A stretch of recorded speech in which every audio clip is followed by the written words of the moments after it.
ప్రతిదానికి వెనకాల కష్టపడే వాళ్ళు ఉన్నారు, గుర్తించుకో.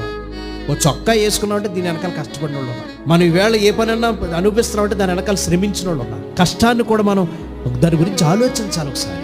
మా నాన్న ఎంత కష్టపడితే మాకు ఇన్ని ఇవ్వగలిగాడు, మా నాన్న ఎంత కడుపు కట్టుకుంటే, ఎంత శ్రమిస్తే మనకి ఈ ఫలాన్ని ఇవ్వగలిగాడు ఈవేళ మా నాన్న అని ప్రతి పుత్రుడు ఆలోచించాలి. మన వెనకాల క్రీస్తుని మనకు అందించడానికి దేవుని ప్రణాళిక ఎంత గొప్పగా ఉంది. ఈలోపు ఎంతమంది మనుషులు నలిగిపోయారు, ఈలోపు ఎంతమంది మనుషులు అవమానపడ్డారు, ఈలోపు ఎంతమంది మనుషులు నీతిగా బతికినా, క్రమంగా జీవించినా, ఏమండి కన్యత్వాన్ని కాపాడుకుంటూ మిక్కిలి పరిశుద్ధంగా జీవిస్తున్నా ప్రజలు సూటిపోటి మాట్లాడుతున్నారు. బయట వాళ్ళు కాదు, ఇంట్లో వాళ్ళు అంటున్నారు. ఆఖరికి ఒక పశువుల పాక దిక్కయింది. ఈవేళ ప్రభు మనల్ని కోరుకునేది ఏంటో తెలుసా? ఆయన ఈ లోకంలో పుట్టడానికి ఎంతోమంది శ్రమించారు, కష్టపడ్డారు, ప్రయాసపడ్డారు, కుమారుణ్ణి అందించారు.